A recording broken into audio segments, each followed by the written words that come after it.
চলাই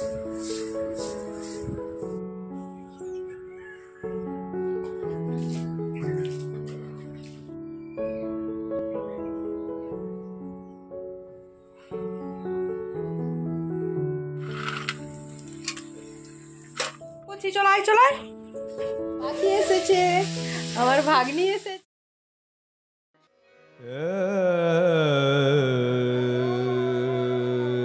বন্ধুরা শুভ সকাল। আজ সোমবার আর এখন ঘড়িতে সময় হয়েছে সকাল 6টা। তো সকাল 6টা থেকে তোমাদের সবাইকে সাথে নিয়ে আজকের দিনটি শুরু করলাম। তো আশা করছি আজকের দিনটাও তোমাদের খুব ভালো লাগবে আর তোমরা আমার সাথে থাকবে। আর তোমরা কে কোথা থেকে আমার ব্লগটি দেখছো অবশ্যই কমেন্ট করে জানিও। আর তোমরা সবাই কেমন আছে সেটাও অবশ্যই কমেন্ট করে জানিও।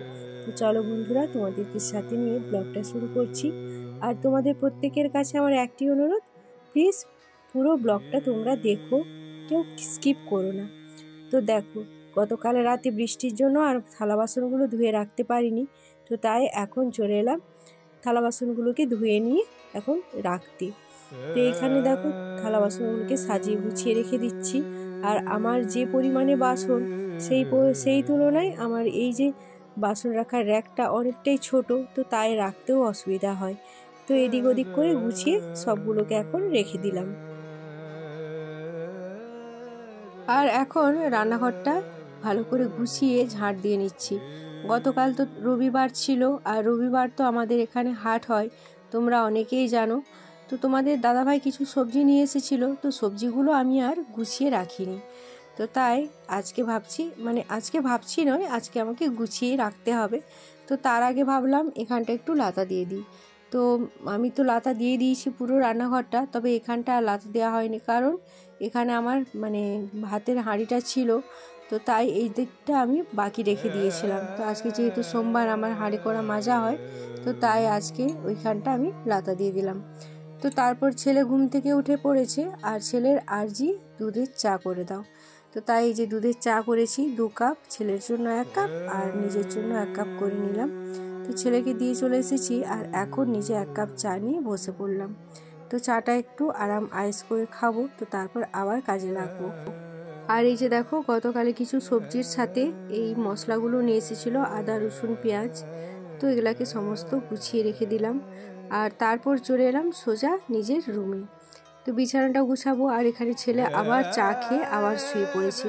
মানে সারাদিন ফোন দেখা আর শোয়া, ঘুমানো আর খেলা, এটাই তার কাজ, আর তো বাকি কোনো কাজ নেই। এর কলেজ খুলবে জুলাই মাসে, তো জুলাই মাসে কলেজ খুললে চলে যাবে। তো এই কটা মাস শুধু ঘুমিয়ে ঘুমিয়ে কাটাচ্ছে। তো সেটাই বলছিলাম যে কিছু কাজ করুক না করুক, নিজের শরীরের যত্নটা নিলেও ভালো লাগে দেখতে। একটু ভোরে উঠে ব্যায়াম করা, ছোটাছুটি করা, সেগুলোই বলছিলাম।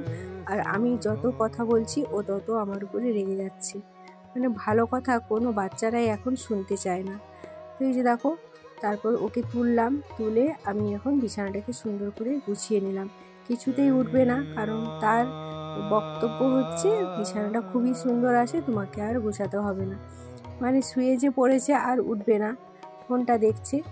আর ওই যে চার্জে দিয়ে ফোন দেখছে, সেই জন্য বকাবকি করছিলাম যে চার্জে দিয়ে কেন ফোন দেখছিস। আর সত্যি কথাই, চার্জে দিয়ে ফোন দেখা কিন্তু একদমই উচিত না। বিছানাটা ঝেড়ে বিছানার উপর একটা মাদুর বিছিয়ে দিচ্ছি। আর গরমকালে না এইভাবে মাদুরের উপর ঘুমাতে বেশ ভালো লাগে, আমার বেশ ভালোই লাগে। তোমাদের দাদাভাই ঘুমাতে চায় না, তো ওর দিকটা একটা বেড কভার দিয়ে দিই, আর বাকি আমার দিকটা কিন্তু এরকম খালি থাকে। তো এই যে বিছানাটা সুন্দর করে গুছিয়ে এখন বালিশগুলোকেও গুছিয়ে রেখে দিলাম। আর ওইদিকে ছেলের বিছানাটাও আপনার বাড়িতে আমি গুছিয়ে নিয়েছি। বিছানাটা গুছিয়ে এখন দেখো মানি প্ল্যান্টগুলোতে একটু একটু করে জল দিয়ে দিচ্ছি। তো এখানে কিন্তু আমার মানি প্ল্যান্টগুলো খুব সুন্দর বাড়ছে, খুব ভালো হচ্ছে। তবে একটু মাটি দিতে হবে, প্রয়োজন হয়ে গেছে। তো তাই ভাবছি একদিন একটু মাটি দিয়ে দেবো। তো তারপর দেখো, এত আলু থেকে পচা গন্ধ বের হচ্ছিল, তো আজকে সব বেছে বেছে পচা আলুগুলোকে বের করলাম। আর এই যে দেখো, 1 ঝুড়ি পচা আলু আমি বের করেছি। তো এই দেখো বন্ধুরা, ছেলের বিছানাটাও সুন্দর করে গুছিয়ে দিলাম, আর ছাদটাও ঝাড় দিয়ে দিলাম।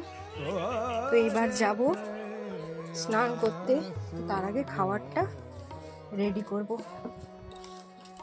আর এখন দেখো স্নান সেরে এসে হরি মন্দিরটা ভালো করে জল দিয়ে ধুয়ে নিচ্ছি।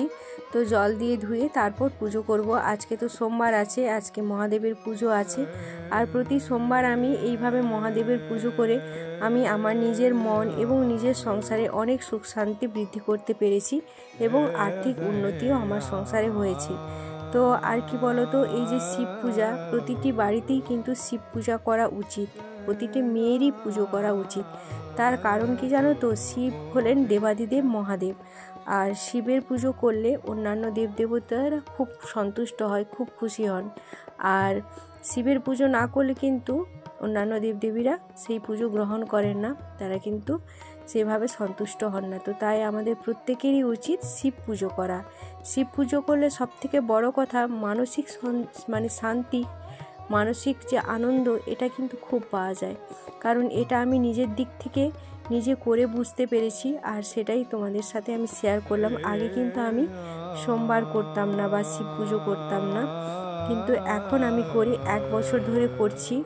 আর সত্যি কথা, আমি 1 বছর আগে যা ছিলাম তার থেকে 1000 গুণ ভালো আমি 1 বছর পরে আছি। মানে এই তো 1 বছর পূর্ণ হয়ে গেল বৈশাখ।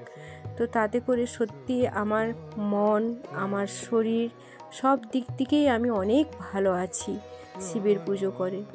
তো তোমরা যদি চাও বন্ধুরা, তোমরাও কিন্তু দেবাদিদেব মহাদেবের পুজো করতে পারো। তাতে কিন্তু তোমাদের আর্থিক, মানসিক, শারীরিক সব দিক থেকেই কিন্তু উন্নতি হবে।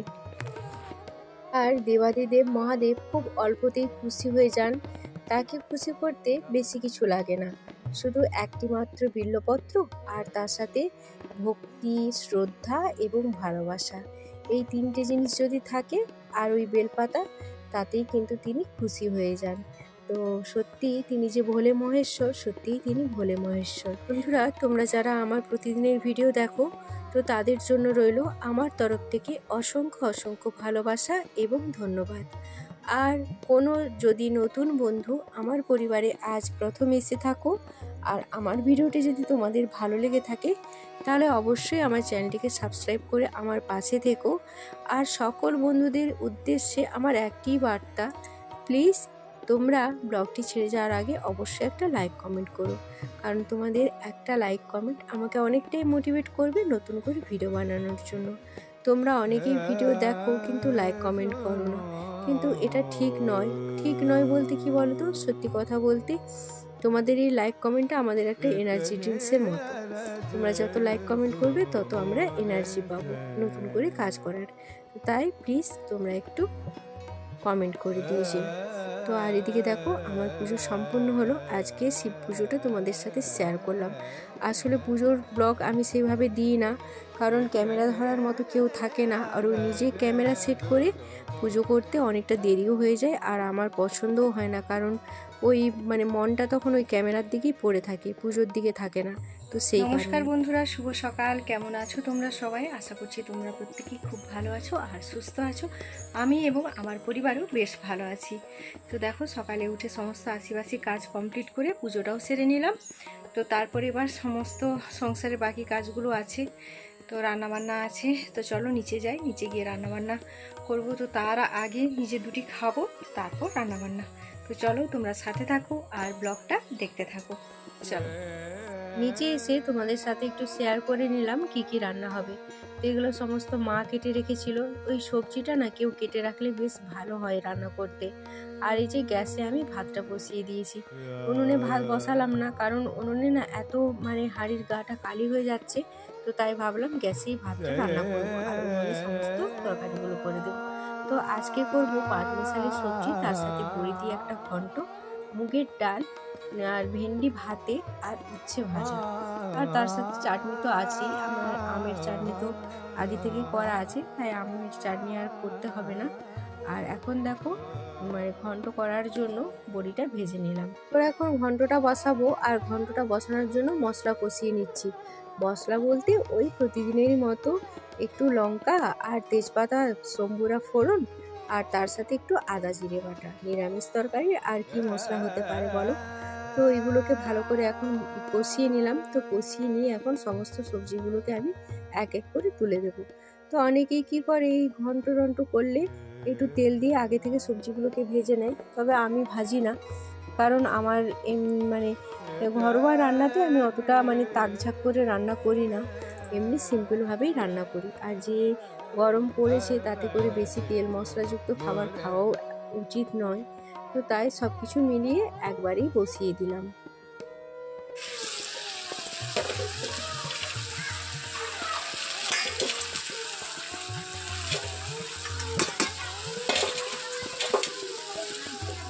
সবজির ঘন্টটা আমার প্রায় হয়ে এসেছে, আর এখন দেখো উপর থেকে বড়িগুলো দিয়ে দিলাম। তো বড়িগুলো একবারে প্রথম থেকে দিলে অনেকটা নরম হয়ে যেত, তাই একটু সবজিটাকে ভালো করে কষিয়ে তারপর বড়িটা দিলাম, এতে কিন্তু বড়িটা খেতে বেশি ভালো লাগবে। তো এই যে দেখো আমার রান্না কমপ্লিট হয়ে গেছে, আর এখন আমরা সবাই খাবো। খাবারটাও বেড়ে নিয়েছি, পরে আমি আবার পটল ভাজা করলাম মায়ের জন্য। মা তো কুমড়ো ঘন্ট খায় না, আমারও অতটা খেয়াল ছিল না, তারপর মনে পড়তে মায়ের জন্য পটল ভাজা করে দিলাম। তো চলো দুপুরের খাওয়া দাওয়াটা সেরে নিই। দুপুরের খাওয়া দাওয়া সেরে চলে এলাম একদম সন্ধেবেলায়। তো সন্ধেতে করব একটু চাউমিন। এসেছে বাড়িতে ভাগ্নি আর একজন নাতনি সম্পর্কের হয়, তো ওই এসেছে, তো তাই একটু টিফিনের জন্য বানিয়ে নিচ্ছি চাউমিন।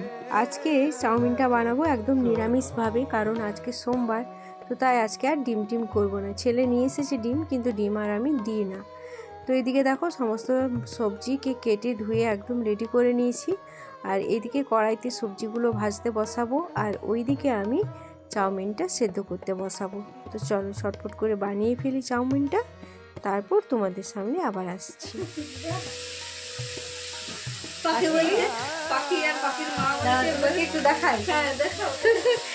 পাখি এসেছে, আমার ভাগ্নি এসেছে, পাখি উড়ে উড়ে চলে আসছে না পাখি। প্রচন্ড মেঘ উঠেছে, আর এদিকে ঝোড়ো হাওয়া শুরু হয়ে গেছে, মনে হচ্ছে এক্ষুনি কারেন্টটা চলে যাবে। আর কারেন্ট চলে গেলে কিন্তু তোমাদের সাথে কোনো আর ভিডিও শেয়ার করতে পারবো না। তো দেখো আমার চাউমিন কিন্তু একদম রেডি হয়ে গেছে, আর আজকে না চাউমিনের পরিমাণটা একদমই অল্প পরিমাণে ছিল। প্রতিদিন মানে প্রতিবারে করলে আমাদের 2 প্যাকেট করা হয়, কিন্তু এবারে 1 প্যাকেট করা হয়েছে, তো তাই পরিমাণটাও একটু অল্প হয়ে গেছে। তো এখন দেখো সবাইকে গরম গরম চাউমিন আমি এখন পরিবেশন করে দেবো। বলতে না বলতেই বৃষ্টিরানি এসে হাজির, আর তার সাথে ঝোড়ো হাওয়া। তো এই যে দেখো এত বাতাস দিয়েছে, এই যে আম গাছের আম সব পড়ে গেছে, অনেকগুলো আম পড়েছে, তোমাদের সাথে তো একটাই শেয়ার করলাম। তো ওইদিকে আমাদের রাতের খাওয়া দাওয়া কমপ্লিট হয়ে গেছে, কিন্তু তোমাদের দাদাভাই এখনও আসেনি, তো ওর খাবারটা আমি ঢাকা দিয়ে রেখেছি, বাকি আমরা কিন্তু সবাই খেয়ে নিয়েছি। তো চলো বন্ধুরা, আজকের ব্লগটা আর বেশি বড় করছি না, কারণ আজকে তো আর কারেন্ট নেই যে তোমাদের সাথে আর কোনো রকম কোনো ব্লগ শেয়ার করবো। তো তাই আজকের মতো টাটা বাই বাই, সবাই ভালো থেকো, সুস্থ থেকো, দেখা হচ্ছে আগামীকাল আরও একটি নতুন ব্লগের সাথে।